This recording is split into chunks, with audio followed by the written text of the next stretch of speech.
My friends, welcome. So in this video, we will be talking about this kind of article in आज 11 अक्टूबर है और इस video से आपको क्या क्या सीखने को मिलेगा, आपको क्या फ़ायदा होगा इस वीडियो का मैं आपको पहले ही बता देता हूँ।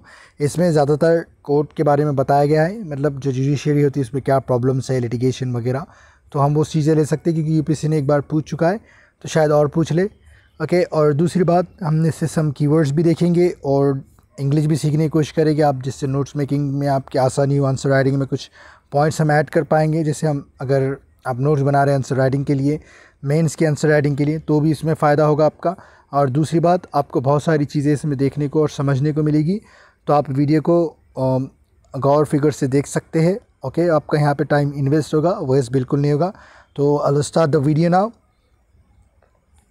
सो देखिए, सबसे पहले तो आर्टिकल का हम क्या कर लेते हैं, क्या कहेंगे हम इसे, हेडिंग को समझ लेते हैं ताकि हमें आसानी हो सारी चीज़ें के समझने में। जैसे है the gruelling course of litigation in India. अब ये ग्रूलिंग क्या होता है, जो बहुत ही एक्सट्रीमली क्या हो, टायरिंग हो, थकावट वाला हो, बहुत ज़्यादा डिमांड करता हो, वो है। तो ऐसा मतलब कोर्स है, ऐसा मतलब दौर है ऑफ लिटिगेशन का इन इंडिया में। लिटिगेशन क्या होता है आपको पता है कि मुकदमे का बाजी एक तरह से, मतलब ऐसा प्रोसेस जो किससे रिलेट करता हो कि लीगल एक्शन से, कोई एक्शन आप लीगल ले रहे हो उससे रिलेटेड है। तो ये क्या हो गया यहाँ पे, जो बहुत ही थका देने वाला, मतलब बहुत ही डिमांडिंग, हमारे पास मुकदमेबाजी का दौर चल रहा है हमारे इंडिया में। सो दैट इज़ द थिंग। बड़े सिंपल अंदाज में मैंने आपको हिंदी में बताया, ऐसा नहीं कि हम एग्जैक्ट वर्ड के मायने देख रहे, तो उससे हमें नहीं भी समझ में आएगा कि मतलब हिंदी के कुछ वर्ड्स होते हैं जो हमें नहीं समझ में आते, तो हम हमारे जो सिंपल भाषा में इस्तेमाल करते लोकल लैंग्वेज में, हम उससे समझने की कोशिश कर रहे हैं। देखिए, last month the president of India Droupadi Murmu highlighted, मैंने जो हाईलाइट किया है इन चीज़ों को कलर से, इसके मायने भी मैं आपको बोलूँगा कि मैंने इसे हाईलाइट क्यों किया है। Highlighted the issue of court delays. देखिए, यहाँ पे मैंने कहा था आपको कि ये वर्ब सेकंड का है, सेकंड फॉर्म है ये सिंपल पास्ट टेंस की, तो हमें टेंसेस सीखना है। अगर आप अमेरिका में, ब्रिटेन में, जहाँ पे इंग्लिश बोली जाती है वहाँ नहीं रह रहे हो, तो आपको ये सारी चीज़ें सीखना होगा, दिमाग में ये सारी चीज़ें घुसानी होगी, तभी आपको इंग्लिश बोलने भी आएगा और लिखने भी आएगा अच्छे से। सो देखिए, हम वीडियो पर आते हैं। सो पिछले मंथ क्या हुआ था, प्रेसिडेंट ऑफ इंडिया जो हमारे द्रौपदी मुर्मू है, उन्होंने हाईलाइट किया था, क्या इंपॉर्टेंस को बताया था, क्या हाईलाइट किया था, क्या किस पर जोर दिया था कि एक इशू पर ऑफ कोर्ट डिले, जो कोर्ट डिलेज होते हैं कोर्ट में, जो हम अगर से कोई मुकदमा दायर करते तो किस तरीके से वो वक्त खा लेता है, उसकी बात हो रही है यहाँ पे। इन हर स्पीच, उनके स्पीच में मैंने आपको पिछले वीडियो में बताया था कि हर स्पीच यानी जिस पे कोई चीज़ का अधिकार है, जिससे हर कार उसकी कार, हर मोबाइल उसका मोबाइल, तो ये भी पॉजेसिव प्रोनाउंस हमें अच्छे से सीखना है ताकि आप जब भी न्यूज़पेपर पढ़े आसानी से आपको सारी चीज़ें समझ में आए। So in her speech at the national conference of the district judiciary, so जो कॉन्फ्रेंस हो रही थी नेशनल कॉन्फ्रेंस डिस्ट्रिक्ट जुडिशरी की, शी नोटेड, उन्होंने नोट किया एक चीज़ को, that these delays are what are making people hesitate approaching courts age. Okay, पर इतना ही समझ लेते। तो उन्होंने क्या नोट किया, यहाँ पे फिर से सिंपल पास्ट टेंस का इस्तेमाल हुआ है। ये उन्होंने नोटेड किया कि दीज डेज, मतलब दीज डिलेज, ये जो अभी रुकावटें आ रही है, जो डिले हो रहा है, ओके, बहुत ज़्यादा वक्त लग रहा है, तो यही वो चीज़ है, these delay are what are making people hesitate, मतलब ये लोगों को मतलब एक तरह से लोग संकोच कर रहे हैं कोर्ट में जाने के लिए, यही उन्हें मतलब उन्हें हेसिटेट कर रहा है। क्या कहेंगे हेसिटेट को, संकोच ही कहते हैं हिंदी में, राइट। सो लोग हिचकिचा रहे हैं कहाँ जाने में, कोर्ट को अप्रोच करने में। सो मेक हेसिटेट, ये भी हम देखेंगे कि मेक यहाँ पे कैसा इस्तेमाल हुआ है, कॉजेटिव वर्ब होता है, आपको पता है, हम भी ये भी सीखेंगे। So approaching courts age they fear, जैसे वो डरते हैं, that the pursuit of justice will complicate their lifes further, तो ये जो जस्टिस के पीछे उनकी जो भगदड़ है, जो से उन्हें इंसाफ चाहिए, तो वो उनकी लाइफ को और ज़्यादा कॉम्प्लिकेट कर देगा, मुश्किल में डाल देगा। जैसे हम मूवीज़ में या फिर एक कॉमनर के मुँह से भी सुनते हैं कि कोर्ट में मत जाओ, वो आपको और ज़्यादा मुश्किलात में डालेगा और आपका वक्त खाएगा, तो यही वो बात हो रही है यहाँ पे। तो हम ये इंट्रोडक्शन में एक तरह से लिख सकते हैं अगर आप प्रैक्टिस कर रहे हैं तो। ओके, आंसर राइटिंग की, she refer to this as the black coat syndrome. Okay, तो ये देखना है आप, इसके मायने यहाँ पे दिखाया गया, likening it to, I think it must have been linking, but I don't know. Okay, just read it further. So likening it to white coat hypernation, black coat syndrome। आप यहाँ पे इसके मायने भी दिए, देखिए, a condition where patients exhibit elevated blood pressure in clinical setting। इसके मायने कि हम जब कोई मतलब इलाज के लिए आते हैं तो हमारा जो ब्लड प्रेशर बढ़ जाता है, तो उसकी यहाँ पे बात हो रही है एक तरह से, उसी को हम ब्लैक कोट सिंड्रोम कहेंगे या फिर वाइट कोट कहेंगे हाइपरनेशन। इसके बहुत सारे डेफिनेशन हो सकते हैं, गूगल पे सर्च करना है, टेंशन नहीं है इसके बारे में। सो while the term is symbolic, it underscores a real issue that many people are reluctant to engage in litigation due to the grueling process. So ये टर्म एक सिंबॉलिक है, एक निशान को बता रहा है, लेकिन ये और एक इम्पॉर्टेंस इशू को भी हाईलाइट करता है कि पीपल क्या है, रिलक्टेंट है, मतलब वो नहीं चाहते हैं, रिलक्टेंट यानी कोई चीज़ आप नहीं करना चाहते, वो वाली बात हो रही है यहाँ पे। अब मैं आपको ये आप गूगल पे सर्च करो तो आपको एग्जैक्ट मायने पता लग जाएगी, लेकिन वो हमारा मकसद नहीं है, हमें अपनी भाषा में समझना है जो हम डेली लाइफ में इस्तेमाल करते हैं, right. So engage in litigation due to the growling process, जो एक टायरिंग है, एक्सट्रीम डिमांडिंग है, पैसे लगेंगे, वक्त लगेगा, थका देगा। सो वो जो प्रोसेस है मुकदमेबाजी का, वो है पीपल उसमें एंगेज नहीं होना चाहते इन लिटिगेशन प्रोसेस में, which includes endless adjournments, numerous appeals and escalating legal cost. वही है कि तारीख पे तारीख, अपील्स बहुत है, एक्सक्लेडिंग लीगल कोस्ट जो आपको पैसा लगने वाला है कोर्ट में, वो भी बहुत ज़्यादा होगा। Okay, a significant factor contributing to these delays. आप देखिए यहाँ से रीज़न बता रहे कि ये डिलेज होने का रीज़न क्या है। तो आप कॉपी में अगर नोट्स बना रहे तो आप लिख सकते हैं reason for the delays, the court delays. यहाँ से शुरू हो रही है हमारी true story of the article. So delays in the Indian judiciaries, इसके scheduling and case management practices. So ये क्या है, सिग्निफिकेंट फैक्टर टू द, जो एक मेन फैक्टर है, जो बहुत इंपॉर्टेंट फैक्टर जो कंट्रीब्यूट कर रहा है इन सारे डिलेज को, इज़ द इंडियन जुडिशरी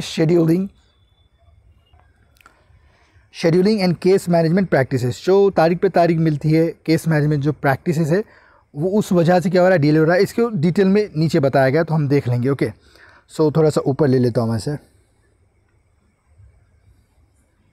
और मैं आपको, हम बार बार ये चीज़ें देख चुके हैं कि सिंपल पास्ट टेंस का बहुत ज़्यादा इस्तेमाल हो रहा है, तो मैं आपको बार बार नहीं बता रहा हूँ, लेकिन जिस पे मैंने हाईलाइट किया, समझना कि वहाँ पे कोई बात है, कमेंट करोगे तो सारी चीज़ें डिटेल में हम इंग्लिश के पॉइंट ऑफ व्यू से पढ़ लेंगे, मतलब जो ग्रामर के रूल्स वगैरह होते हैं, ताकि आपको कोई प्रॉब्लम ना हो जब आप लिख रहे हो, तो आप आसानी से लिख सके कॉन्फिडेंटली। ओके, तो वो हमारा मकसद है। अ सिग्निफिकेंट फैक्टर चाहिए पढ़ लिए, effective case management involving clear timelines for filing documents, conducting witness examination, scheduling hearings and limiting adjournments are crucial. अब ये ना, इसमें देखिए, ये मतलब एक तरह से सोल्यूशन बताया गया है कि क्या है, इफेक्टिव केस मैनेजमेंट हो, क्लियर टाइमलाइंस हो कि कौन सा फाइल कब फाइल करना है, कोई डॉक्यूमेंट, कौन सी डॉक्यूमेंट कब देना है, वो वाला, और जो कंडक्टिंग विटनेस एग्जामिनेशन, विटनेस का जो वक्त है, कब आना है, कब जाना है, वो भी सारे टाइम पर हो, और शेड्यूलिंग हियरिंग, कौन सी तारीख पे कौन सा केस सुनाया जाना है, ये भी फिक्स हो, लिमिटेशन एडजर्नमेंट्स, और ज़्यादा से ज़्यादा एडजर्नमेंट ना हो। ये सारी चीज़ें क्या है, क्या कहेंगे हम, क्रूशल है, मतलब बहुत ही इंपॉर्टेंट है। मतलब यहाँ पे क्या है, ये लिमिटिंग एडजर्नमेंट से मतलब किसी चीज़ को रोकना, जैसे हम देखते हैं ना मूवीज़ में कि कोर्ट इज़ एडजर्न बोलता है जज, तो उसके माने कि उस वक्त कोर्ट को रुका दिया जाता है, एक ब्रेक ऑफ दिया जाता है, एक इंटरवल दिया जाता है, ऐसा समझ लीजिए। विदाउट दिस, अभी सोल्यूशन बताया गया, ऊपर प्रॉब्लम बताई गई थी, अब उसका सोल्यूशन भी दिया गया, लेकिन और डिटेल में भी सोल्यूशंस है इसके। So the court, okay, without this मतलब इसके बिना, ये वाली बातों के बिना, to, okay, the court system, okay, the court system struggles to move cases forward efficiently. So जो कोर्ट सिस्टम है, यहाँ पे एक सिस्टम, मतलब एक सिस्टम की तरह देखा जा रहा है, इसलिए हमने सिंपल प्रेजेंटेज या प्रेजेंट इंडेफिनिट का इस्तेमाल किया है कि कोर्ट स्ट्रगल करता है, कोर्ट सिस्टम स्ट्रगल करता है to move cases forward efficiently, मतलब जो भी केस है उसे वो आगे एफिशिएंटली नहीं बढ़ा सकता। Exacerbating delays and frustration face by litigants. So ये क्या करेगा, बढ़ावा देगा, यानी एग्जासबेट करना, यानी कोई चीज़ को बढ़ावा करना, बढ़ा देना, ओके, एगमेंट करना, इंक्रीज़ करना, सो डिलेज को बढ़ा देगा, और फ्रस्ट्रेशन को भी बढ़ा देगा जो लिटिगेंट्स, जो भी मुकदमा दायर कर रहा है उसके द्वारा। तो देखिए, इसमें सोल्यूशन भी बताया गया और प्रॉब्लम भी बताया गया, तो हम इसे नोट कर सकते हैं, क्या कहेंगे हमारे कॉपीज़ में। ये सिर्फ प्रैक्टिस के लिए, मतलब हमें कॉन्फिडेंट आना चाहिए कि हम सही लिख रहे हैं, और हमें इंट्रोडक्शन भी लिखने आ रहा है, बुलेट पॉइंट्स वगैरह जो बॉडी में टॉपर्स इस्तेमाल करते हैं वो भी आ रहा है। तो सिर्फ हमारा मकसद वो है अभी। Okay, so the court scheduling and case management have long been challenges, okay, within the Indian judiciary. अभी I have been to Delhi, मतलब मैं दिल्ली हो आया हूँ, I have been to Mumbai, मैं मुंबई हो आया हूँ, तो वो बात हो रही है यहाँ पे उस तरीके से। तो court scheduling and case management have been challenges. तो ये जो कोर्ट शेड्यूलिंग है, जो वक्त मतलब टाइम पे केस नहीं हो रहा है, शेड्यूल किया जा रहा है बार बार, केस मैनेजमेंट का भी जो है ये चैलेंज रहे हमारे इंडिया में, with in the Indian judiciary, मतलब इंडियन जुडिशरी में, सिग्निफिकेंटली कंट्रीब्यूटिंग टू डिलेस। और यही है कारण जो कोर्ट, देखिए यहाँ पे रीज़न बताया गया है कि डिलेस का क्या है, कोर्ट शेड्यूलिंग जो पर हमने पढ़ा था, और क्या है केस मैनेजमेंट प्रैक्टिसेस, वो भी क्या है, डिलेस के लिए कंट्रीब्यूट करते हैं। Mechanism such as case flow management rules were introduced for district and high courts to streamline the processes. अब ये क्या है, यहाँ पे हमें एक मतलब होता है ना कि हमें स्कीम बतानी है, पॉलिसीज़ बतानी है, इनिशिएटिव्स बताने हैं, गवर्नमेंट के क्या लॉज है वो बताने, तो अब ये वहाँ पर ऐड लिख सकते हैं कि क्या गवर्नमेंट ने स्टेप्स लिए हैं। तो यहाँ पर क्या है मेकानिज़म, जैसे केस फ्लो मैनेजमेंट रूल्स, तो आपको हमें क्या लिख सकते हैं कि पॉलिसीज़ लॉज स्कीम्स ऐसा ऑब्लिक देकर स्लाइड देकर लिखना है, ताकि हम और बाद में चीज़ें ऐड कर सकें इसी आर्टिकल से। ओके, सो जो केस फ्लो मैनेजमेंट रूल्स वर इंट्रोड्यूस, ये इंट्रोड्यूस किया गया था किसके लिए, डिस्ट्रिक्ट एंड हाई कोर्ट्स के लिए, टू स्ट्रीमलाइन द प्रोसेस, मतलब जो डिलेज हो रहा है उसको स्ट्रीमलाइन करने के लिए, मतलब इसे इफिशिएंट बनाने के लिए, आसान बनाने के लिए, इस तरीके से बोलेंगे। और क्या कर रहा है देखिए, अभी इसी का कंटिन्यूशन 2 आ गया। अब यहाँ पे हम ये स्ट्रीमलाइन हो गया एक वर्ब, फिर ये सेट हो गया, फिर ये क्रिएट हो गया, तो हम ऐसा कॉमा देकर उस चीज़ को कंटिन्यू कर सकते हैं बार बार। हमें to streamline, to set timelines, to create more predictable court schedule, ऐसा लिखने की ज़रूरत है नहीं, इंग्लिश का रूल है। ओके, सो किस वजह से आया था स्ट्रीमलाइन प्रोसेस, मतलब पूरा प्रोसेस को आसान बनाना है और टाइमलाइंस को सेट करना है, और प्रेडिक्टेबल कोर्ट शेड्यूल्स के सभी को पता हो, मतलब कब दूसरी सुनवाई होने वाली हियरिंग्स उसका हमें अंदाज़ा हो, इसीलिए ये रूल्स आया था केस फ्लो मैनेजमेंट। ओके, फिर इसके बाद देखिए, however despite the introduction in the 2000 okay means in 2000 year की बात हो रही है। So these rules and other initiatives that were aimed at improving scheduling and timely case disposal have been inconsistently implemented. ये सारी चीज़ें तो है, लेकिन इसे कंसिस्टेंटली, जैसे हम कंसिस्टेंस नहीं है ना पढ़ाई में, तो वही बात हो रही है कि कंसिस्टेंटली इन्हें क्या क्या इम्प्लीमेंट नहीं किया गया है, तो ये प्रॉब्लम हो रहा है कि ये लाने के बाद भी। तो इतना इसमें बताया गया है, तो अब यहाँ पे हम बोल सकते हैं कि जो इम्प्लीमेंटेशन है उसका भी इम्प्लीमेंटेशन स्पीडी होना चाहिए और सही होना चाहिए। फिर देखते हैं, आप अभी इसके हम एट द डिस्ट्रिक्ट लेवल की बात कर रहे हैं, at level of the district judiciary देखते हैं। while stricter rules and rigid timelines are often suggested as solutions। अब देखिए यहाँ सोल्यूशन में हम जो नीचे लिखने हैं ना कंक्लूजन के थोड़ा ऊपर, तो हम लिख सकते हैं कि हमें इंप्लीमेंट करना है स्ट्रिक्टर रूल्स और रिजिड टाइमलाइंस, ये बोल सकते हैं हम। The reality is more complex, तो यहाँ पे बोला है, क्या बोला जा रहा है कि हमें ये तो पता है कि स्ट्रिक्टर रूल्स होना चाहिए, स्ट्रिक्ट रूल्स होना चाहिए, रिजिड टाइमलाइंस होना चाहिए जिसमें बदलाव ना हो, ऐसा सोल्यूशन सजेस्ट किया जाता है, लेकिन रियलिटी और थोड़ी ज़्यादा पेचीदी है। इट इज़ क्रूशल टू, हमने ये पढ़ा था, देखिए वीडियो भी बनाए थे हमने कि आपको क्रूशल टू का कहाँ इस्तेमाल करना है। कंक्लूजन में हम सारी बातें करते हैं, फिर नीचे बोलते हैं it is crucial to streamline the process, हम इस तरीके से लिख सकते हैं। Okay, so it is crucial to recognize that all participants in the judicial system, जजेस, lawyers, litigants and witnesses act with rationality and good intention, though their actions are often influenced by various constraints and incentives।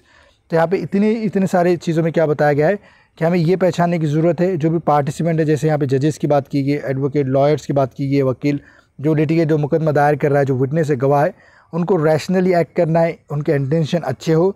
Okay, और उनके action ज़्यादातर तो मतलब constant है, किससे, incentive से, और कॉन्स्टेंट मतलब बहुत सारी बाधाएँ आती है। मूवीज़ का आप कोई सीन याद कर सकते हैं कि कोई अगर गवाह है, वो जा रहा है कोर्ट में गवाही देने के लिए, तो किस तरीके से उसकी प्रॉब्लम कंसिडर आती है, उसे किस तरीके से ब्राइब देने की कोशिश की जाती है, या फिर इसे जान से मार दिया जाता है। So that is being talked here. Okay, so you just have to relate those things. फिर देखिए उसके बाद है court scheduling issues okay are deeply rooted in complex interplay of this motivation. तो ये जो सारी ऊपर की बात थी कि उसी की वजह से कोर्स क्या होता है, कोर्ट शेड्यूल किया जाता है, बार बार तारीख पे तारीख होती है। सो अब यहाँ पे देखिए, अब यहाँ पे सोल्यूशन की डिस्कशन हो रही है। हॉलिस्टिक अप्रोच, यानी सारी चीज़ों को नज़र में रखना है। हॉलिस्टिक यानी सारे एस्पेक्ट को देखते हुए कोई अप्रोच, हमें कोई स्टेप लेना है। That considers the psychological and behavioural aspects of all stakeholders is essential for meaningful progress. So holistic approach क्या है, जो ऐसी हॉलिस्टिक अप्रोच होनी चाहिए कि जो गौर करे सब पर, साइकोलॉजिकल बिहेवियरल एस्पेक्ट, मतलब जो ऊपर जो सारे स्टेक होल्डर थे, जजेस वगैरह, विटनेस वगैरह, लिटिगेंट्स, जो सारे थे, उन्हें हमें नज़र में रखते हुए उनके बिहेवियर को, उनके साइकोलॉजी को ध्यान में रखते हुए सारी चीज़ें करना चाहिए, तो मीनिंगफुल प्रोग्रेस होगा, कोर्ट डिलेस कम होंगे। सो अब इसी को हम डिटेल में देखने वाले, इन्होंने किस तरीके से डील किया है इन सारी चीज़ों को।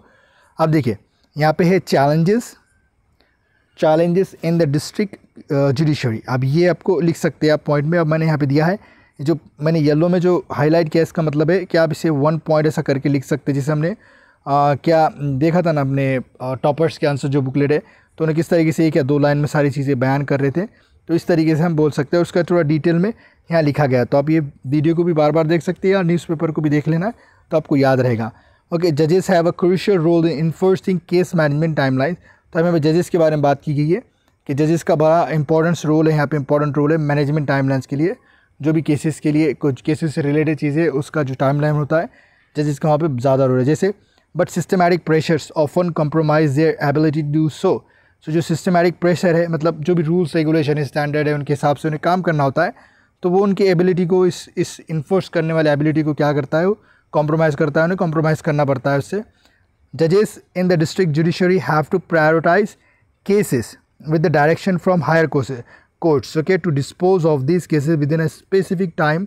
okay, देखिए अब यहाँ पे जो सिस्टमैटिक प्रेशर की बात हो रही है वही यहाँ पे डिटेल में बताया गया है कि जैसे अगर से कोई केस आता है डिस्ट्रिक्ट कोर्ट में, तो हायर कोर्ट्स ने जो उन्हें बोल दिया है कि आपको ये केस पहले देखना है या इतने टाइम लाइन में, स्पेसिफिक टाइम में आपको ये केस को सॉल्व करना है, बस उसी में उन्हें रहते हुए वो क्या करना पड़ता है, केस को सॉल्व करना पड़ता है, मतलब जो जजमेंट देना होता है।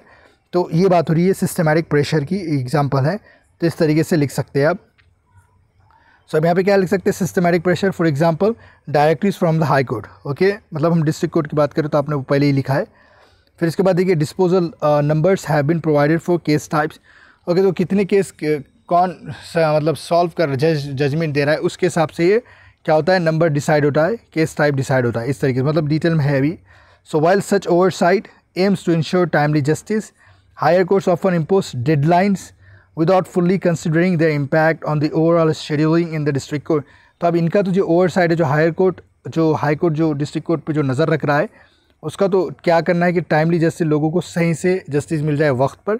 लेकिन फिर भी हाई कोर्ट ऑफन ये डेडलाइन भी क्या करते हैं कि आपको इतने ही वक्त में जजमेंट सुनाना है, ये क्या करता है, हिंडर करता है डिस्ट्रिक्ट कोर्ट की एबिलिटी को शेड्यूल करने के लिए, मतलब वो शेड्यूल करते रहते हैं कि अब नहीं तब होगा जजमेंट। तो ये देखिए यहाँ पे भी है oversight and deadlines, okay, by the high courts, ये आप लिख सकते हैं चैलेंजेस में। This forces district court to allocate disproportionate resources to expedite certain cases. Okay, मतलब ये क्या है, इतने में क्या बताया गया है कि जो भी इनके पास केस आ रहा है उसे स्पीड करने के लिए, बढ़ाने के लिए, बढ़ावा देने के लिए, मतलब उसे अच्छे से जजमेंट, कम वक्त में जजमेंट देने के लिए ये क्या करते हैं, कुछ दूसरा मतलब जल्दी से केस को सॉल्व करने की कोशिश करते हैं। Disrupting scheduling and creating delays. तो इसी वजह से क्या होता है कि टाइमलाइन, डेडलाइन होती है, तो जो केस उन्हें तब सुनाना है उन्हें तभी सुनाना है, चाहे वो कितना भी लंबा चले या थोड़ा से वक्त में हो जाए। तो ये पूरी बात हो रही है इसमें। तो अब ये सुप्रीम कोर्ट ने इसके बारे में क्या क्या बोल सकते हैं। The supreme court of India and high courts have criticised this trend. तो जो हाई कोर्ट का जो ओवरसाइड है, जो डेडलाइन जो दे रहे हैं डिस्ट्रिक्ट कोर्ट को, वो सुप्रीम कोर्ट ने और हाई कोर्ट ने खुद ही क्रिटिसाइज़ किया इस ट्रेंड को। Okay, noting that such directives, थोड़ा सा नीचे लेना पड़ेगा आई थिंक। सो अब देखिए, such directives often disturb case management in district courts. तो जो सच डायरेक्टिव्स है, जो भी ये डायरेक्टिव्स दिए जा रहे हैं कोर्ट के द्वारा डिस्ट्रिक्ट कोर्ट को, ये क्या कर सकता है, केस मैनेजमेंट को ये डिस्टर्ब करता है, उसकी मतलब जो उसका फ्लो है उसे बिगाड़ देता है। कौन सा केस कब सुनाना है डिस्ट्रिक्ट कोर्ट को पता होता है, राइट, लोकल नॉलेज भी होता है उन्हें। सो बात हो रही है यहाँ पे, a more balance approach is needed. अब यहाँ पे सोल्यूशन दिया गया है, wherein high courts deadlines align with the district court operational realities to avoid exasperating delays. अब यहाँ पे क्या बोला जा रहा है कि इसका सोल्यूशन क्या है कि हाई कोर्ट्स का जो डेडलाइन है वो किससे मिलता जुलता हो, कोर्ट के ऑपरेशनल रियलिटी से, मतलब कोर्ट किस तरीके से काम करता है, मतलब जो केसेस है वहाँ की रियलिटी क्या है, उस सारी चीज़ों के देख से ही, मतलब देख कर ही आप क्या करें, ऐसे डेडलाइंस बनाए इस मतलब डिलेस को बढ़ावा ना देने के लिए, डिलेस को ना बढ़ाने के लिए। तो ये हमारा एक सोल्यूशन मिल गया है जो मैं आपको दे रहा हूँ। ये ऐसे जो क्या कहेंगे हाईलाइट कर रहा हूँ, उसी को आप पॉइंट में लिख सकते हैं अपने अंदाज में। ओके, various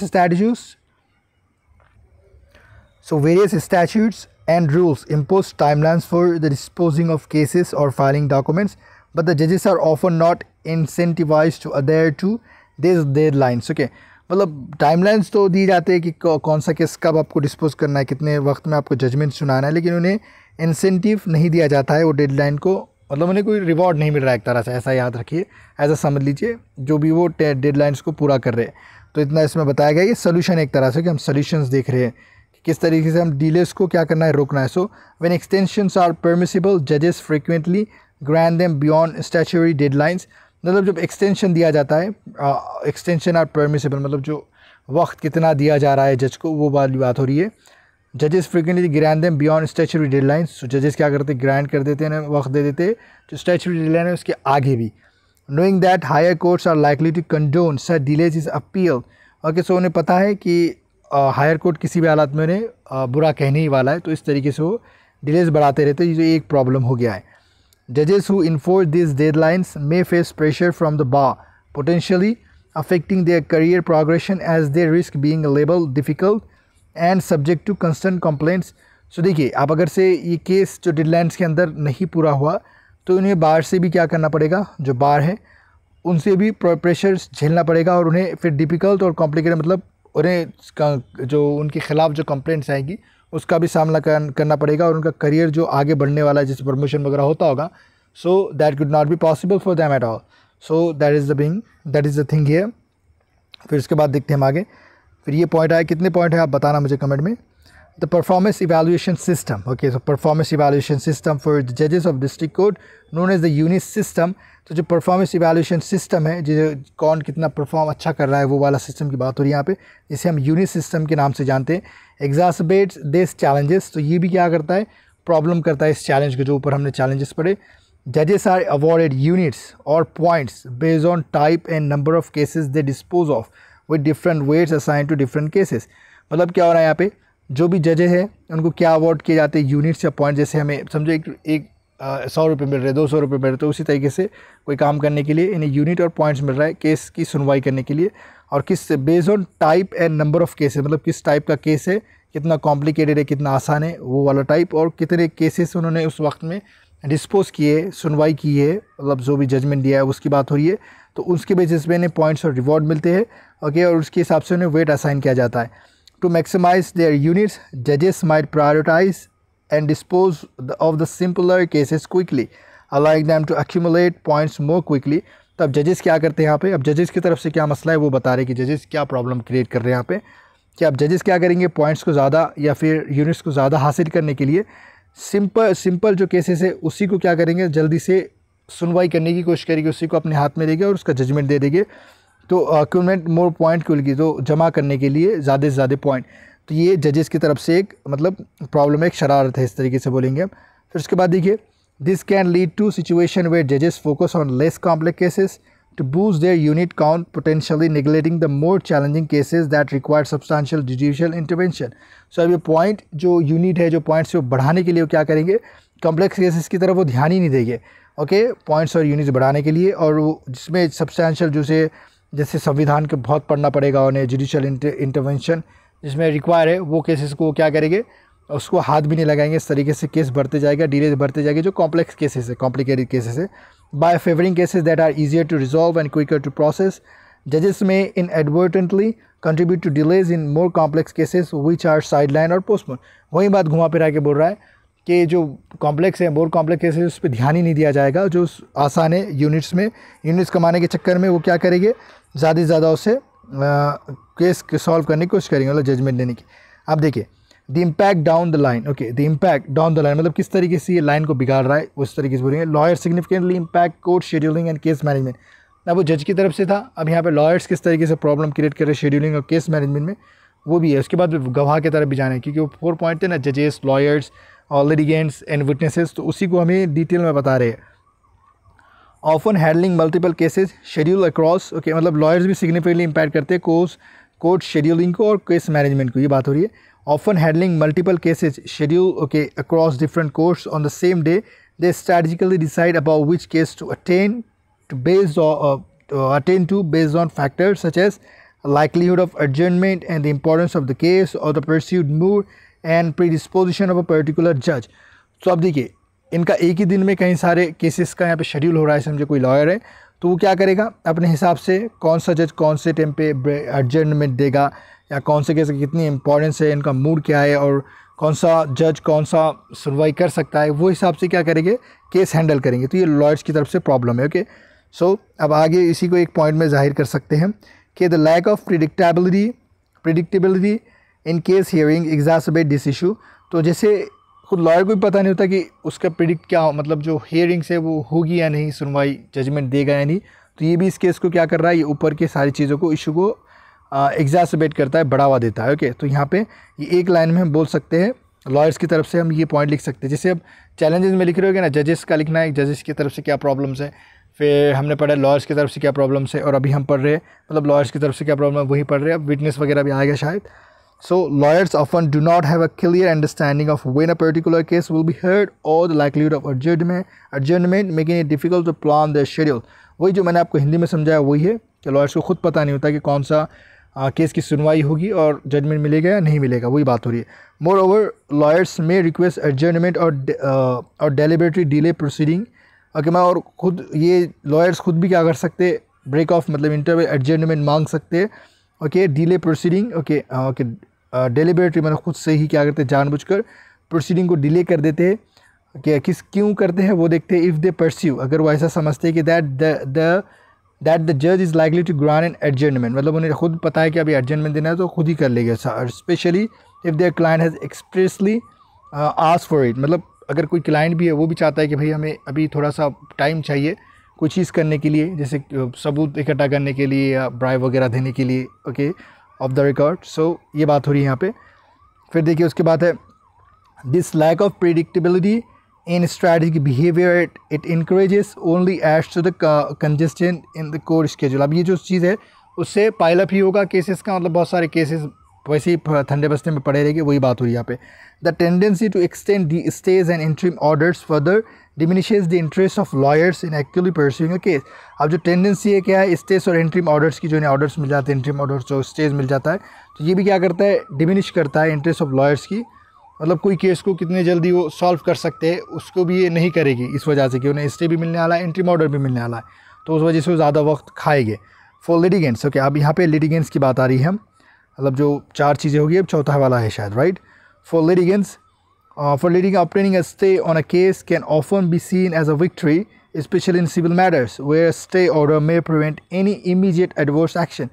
अब जो litigants है, अगर इन्हें adjournment मिल जाएगा, वो बात हो रही है यहाँ पे, मतलब थोड़ा सा रोक मिल जाएगा, अगर स्टे मिल जाएगा, उस केस की सुनवाई उस वक्त नहीं होगी, तो ये अपने आप को क्या समझते हैं कि एक तरह की विक्ट्री है, एक तरह से वो विजेता है, ख़ास करके सिविल मैटर्स में। क्यों? क्योंकि अगर ये हो गया तो उन्हें एक मतलब जो एक्शन है उनके ऊपर जो जो सुनवाई होने वाली है, जो जजमेंट मिलना है, शायद एडवर्स भी हो सकता है, तो उससे बचने के लिए ये अपने आप को विनर समझते हैं। Okay, consequently once a stay is obtain there may be a little incentive in pushing for a speedy resolution contributing to the backlog of the cases. वही बात हो रही है कि घुमा फिर आगे कि केस किस तरीके से स्पीड अप किया जाएगा, स्लो किया जाएगा और केस का पाइलअप होता रहेगा, राइट। पाइलअप मीन्स केस बढ़ता जाएगा या रुक जाएगा, इस तरीके से। Okay, now before a trial begins, the judge sets a schedule with specific dates for each witness's testimony। अब देखिए जब ट्रायल होने वाला है उससे पहले जज क्या करते हैं, स्केड्यूल करते हैं स्पेसिफिक डेट की, कौन से स्पेसिफिक डेट पे कौन से विटनेस को लाया जाना है। फॉर ईच विटनेस टेस्टिमनी, मतलब विटनेस की जो गवाह है उसकी गवाही के लिए एक डेट फिक्स कर दी जाती है। And accordingly summons are issued, और उसी प्रकार उसे बुलाने के लिए डेट फिक्स की जाती है। ओके, समन्स मतलब है नहीं किसी को बुलाना, हमें यहाँ पे गवाही की बात हो रही है, गवाह की बात हो रही है, तो उसे बुलाने के लिए डेट फिक्स है, ऐसे अंदाज में समझना है। However the timing of testimonies often becomes unpredictable due to changes in the court schedule, adjournments and procedural delays. अब लेकिन फिर भी ऐसा तो है कि शेड्यूल दिया जाएगा कि तुम्हें ये डेट पे आना है, इस गवाह को ये डेट पे आना है, लेकिन फिर भी कभी कभी इसमें चेंजेस भी आ सकते हैं एडजर्नमेंट की वजह से, प्रोसीजर डिलेज जो डिलेज हो रहा है, जो उनका प्रोसीजर चलता है, वो सारी चीज़ें में। This disturb daily life for witnesses, forcing them to leave their jobs, make travel arrangements, and put personal responsibilities on hold often without knowing when they would have to testify। So अब ये क्या करता है, जो witness है, जो गवाह है उनके, अब देखिए आपको अगर ये समझना है ना, कोई मूवी का सीन याद कीजिए जिसमें गवाह जाने वाला है गवाही देने के लिए, लेकिन उसके लाइफ में जो भी प्रॉब्लम आते हैं, जिससे उसके घर से दूर रहना पड़ता है, उसे आने जाने का, ट्रैवल का खर्चा, जो पर्सनल प्रॉब्लम्स होते हैं उसे उसी बाजू में रखना होता है, और शायद जिसका कोर्ट के जो किसी के ख़िलाफ़ गवाही देने वाला है शायद उससे भी उसे थ्रेट मिले, राइट। उस तरीके से यहाँ पे सारी चीज़ें उसी को क्या किया गया है, मतलब डिटेल में बताया गया है, मतलब इंग्लिश में बताया गया है कि उसे जॉब छोड़ना पड़ेगा, ट्रैवल अरेंजमेंट बताना पड़ेगा, जो पर्सनल रिस्पॉन्सिबिलिटी है उससे भी होल्ड पे रखना पड़ेगा, और उसे ये भी पता नहीं रहेगा कि उसे गवाही देना ही कब है, राइट। सो ये है the like of predictable schedule frustrates witness. अब ओके, देखिए ये पॉइंट आप लिख सकते हैं चैलेंजेस में। The lack of predictable schedule frustrates witnesses, is a financial strain, discourages their court appearance and contributes to trial delays। तो ये क्या है, जो predictable है, जो उसे पता ही नहीं कि कब उसे जाना है कोर्ट में, ये भी, और फाइनेंशियल स्ट्रेन भी होगा, और जो खर्चा उठाने वाला है वो, ये इसे डिस्करेज करेगा कि वो कोर्ट के सामने आएगा ही नहीं। तो ये है, ये भी ट्रायल डिलेस को बढ़ावा दे रहा है, ओके, कंट्रीब्यूट कर रहा है। इस तरीके से बोलेंगे तो इस तरीके से हमने देखे। अब है किस तरीके से इसका सॉल्यूशन दिया गया है डिटेल में। पहले तो इंट्रो था, सॉल्यूशन वगैरह, प्रॉब्लम वगैरह की बात की गई, लेकिन यहाँ पे पूरे डिटेल में सॉल्यूशन के बताया गया है। जैसे नीड फॉर हॉलिस्टिक रिफॉर्म, जो नीड है किस तरीके से हॉलिस्टिक मतलब हर एस्पेक्ट को देखना है, उस तरीके से याद रखें, हर पहलू को, हर डायमेंशन को देख के हमें कोई रिफॉर्म लेना है। To address court scheduling issues a holistic approach is needed. तो अब यहाँ पे हम कंक्लूड मतलब जो सोल्यूशन दे रहे हैं हम वहाँ पे ये पॉइंट लिख सकते हैं, right. That goes beyond rules and timelines and which focuses on incentivising all actors. मतलब क्या है यहाँ पे हमें क्या ऐसी अप्रोच की ज़रूरत है जो रूल्स और टाइमलाइंस के बियॉन्ड जाए और इंसेंटिवाइज भी करे जो भी एक्टर्स है, मतलब जो लॉयर, जजेस वगैरह सब की बात हो रही है। जजेस should be evaluated not just by the numbers of cases they dispose of but by their ability to manage and resolve more complex cases. अब अभी सोल्यूशन की बात करें, जो जजेस को इवैल्यूएशन किया जा रहा है, पॉइंट्स और यूनिट्स उन्हें दिए जा रहे हैं किस वजह से कि वो कितने केसेस कब डिस्पोज कर रहे हैं और कोई केस का टाइप क्या है, कॉम्प्लेक्स है मतलब पेचीदा है, ज़्यादा हेवी है, मतलब ज़्यादा जुडिशल इंटरवेंशन मांगता है, यानी वो देख कर ना करते हुए उनकी एबिलिटी को देखना है कि किस तरीके से केस को मैनेज करते हैं और कितने कॉम्प्लेक्स केसेस को क्या करते हैं, पेचीदा केसेस को रिजॉल्व करते हैं with in the prescribe timeline. मतलब जो कितना वक्त दिया जा रहा है उसमें ही रहकर वो किस तरीके से केस को सॉल्व करते हैं, इसे देखना है। The unit system needs reform so as to prioritise complex cases that require substantial judicial intervention. Okay, देखिए the unit system need to, जो यूनिट दिए जा रहे थे ना कि कौन सा केस कितने जल्दी सॉल्व हो रहा है, कितना पेचीदा है, उसी भी रिफॉर्म करने की ज़रूरत है। So as to prioritise complex cases that require substantial judicial intervention. तो पहले कॉम्प्लेक्स केसेस को हमें ध्यान में रखना है जो जुडिशियल क्या करता है, इंटरवेंशन की डिमांड करता है, वो वाली बात हो रही है। Encouraging a broader range of cases management, और ये क्या करेगा केस मैनेजमेंट को, जो केस मैनेजमेंट उसे अच्छे तरीके से क्या करेगा, एक तरह की से काम में लाएगा, मतलब उस पर लोग फोकस करेंगे, जजेस फोकस करेगी, ये बात हो रही है। अब लॉयर्स की भी शिकायत थी यहाँ पे, लॉयर्स के बारे में बताया गया है। Lawyers needs better scheduling information to reduce uncertainty okay या एंड अवॉइड अननेसेसरी एडजर्नमेंट्स। तो लॉयर्स को भी पता होना चाहिए कि कौन सी शेड्यूलिंग के इन्फॉर्मेशन के बारे में, कब एडजर्नमेंट मिलने वाला है उन्हें और कब डिले होने वाला है, कब सुनवाई होने वाली नहीं। तो वो भी अपने सारे क्लाइंट्स को और सारे केस को अच्छे से तहकीकात करके मतलब डिलेस को रोक सकते हैं, इस तरीके से बात हो रही है यहाँ पे। Court should implement predictable scheduling system, introduce penalties for delays and reward lawyers who adhere to schedule. अब रिवॉर्ड और पेनल्टी का पनिशिंग एंड रिवॉर्ड सिस्टम होना चाहिए यहाँ पे, और प्रिडिक्टेबल शेड्यूलिंग सिस्टम होनी चाहिए। वही बात है हम जो बार बार बोल रहे हैं।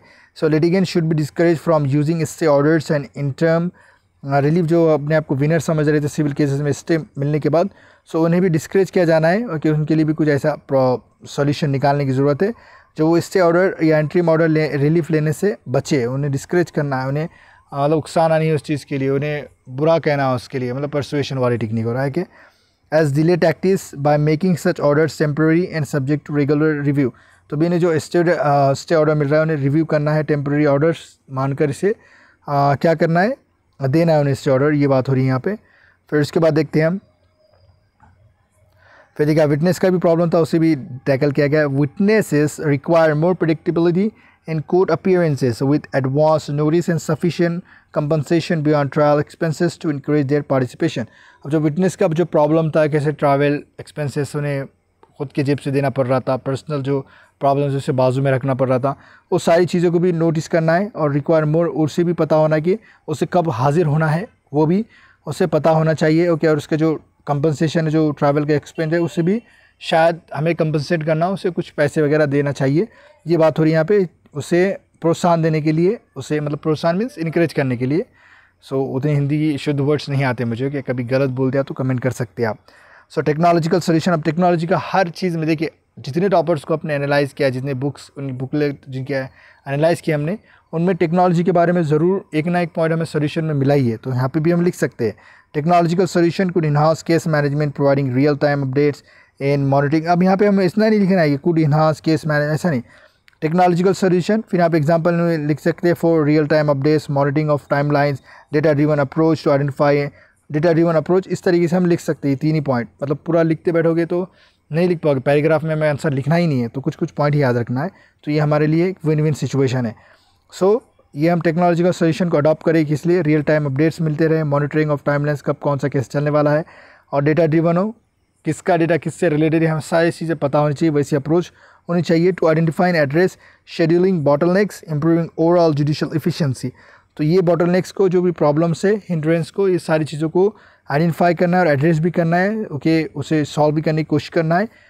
टेक्नोलॉजी का सोल्यूशन उसे सॉल्व करेगा, ये बोलने की बात हो रही है यहाँ पे। सो आगे देखते हैं थोड़ा सा। आई थिंक या it is about to be ended. So without reform that accounts for the human side of the system, any procedural changes will remain just that, paper reform. तो अब यहाँ पे देखिए कितनी अच्छी बात की है, without reform that accounts for the human side of the system. मतलब कुछ भी कर लो आप, जो इंसान है उसे तो इसमें शामिल होना ही है।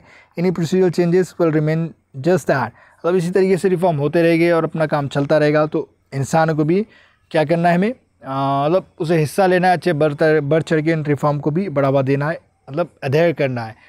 That is the thing here. So देखिए ये वीडियो था, आपको कैसा मेरा, मतलब एनालाइज तो नहीं किया मैं, जो चीज़ें आपको वो सिर्फ हिंदी में समझाने की कोशिश की है। तो अगर आपको अच्छा लगा, लेकिन हमें एक पॉइंट इसमें अच्छा देखे कि हमें जो सॉल्यूशंस है, जो टॉपर्स का जो अप्रोच है वो इसमें फॉलो किए है कि चैलेंजेस को किस तरीके से लिखना है, बॉडी को, कंक्लूजन को, सारी चीज़ें हम देखें। सो अगर आपको ये वीडियो अच्छा लगा तो मुझे कमेंट करके ज़रूर बताएं, okay, and thanks for watching this video.